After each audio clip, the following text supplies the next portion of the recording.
That's a concern. Meanwhile, about 250,000 homes still without power half the state, and they say it could be sometime into next weekend before they get power again. In Newport, Rhode Island, I'm Holly Furr for Action 7 News. Chief Meteorologist Joe Dees has been tracking the storm and watching the aftermath. He has more on Irene. It's tonight's first alert for the video. Skies cleared over North Carolina today as residents came out to start cleaning up the mess along the Outer Banks this morning. Residents awoke to plenty of debris, downed trees, beach erosion, and flooded yards. Flooding inundated some homes, closed roads, and knocked out power.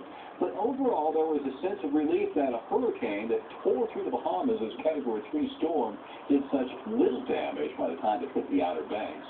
Irene continued to weaken as it traveled up the coast, but the rain did not let up.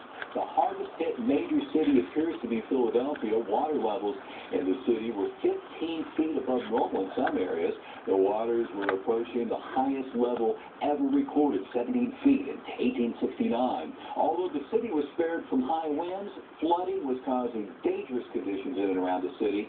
Boats were brought in overnight to try to get to people trapped by the rising water in cars, homes, and apartments. Libyan rebels seized control of 2 towns along the road from Tripoli west of Tunisia, giving the commanders hope they can start bringing in supplies to ease the growing crisis.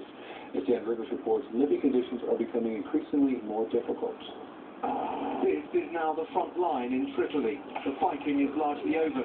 Instead, it's the battle for water that's preoccupying the rebels. Residents are grabbing it wherever they can.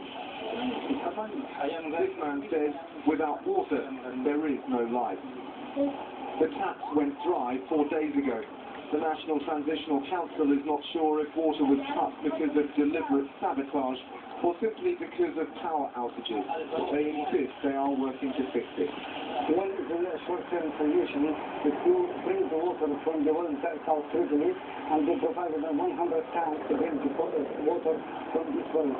The other part of the solution is to bring water for drinking from outside through ships to the harbor. I think these two solutions, or the short-term solution, will be implemented today, tomorrow maximum. But residents like Samia Sakali are already growing impatient. She says this is all they get for half a dozen people to share each day. They mainly drink it and use a little for cooking. And that's tough in her kitchen. No power and little food. It's no wonder she says life was better. This week, the Associated Press received a phone call from Gaddafi's spokesperson, who is also a fugitive. He said the former leader is still in Tripoli and interested in forming a transition.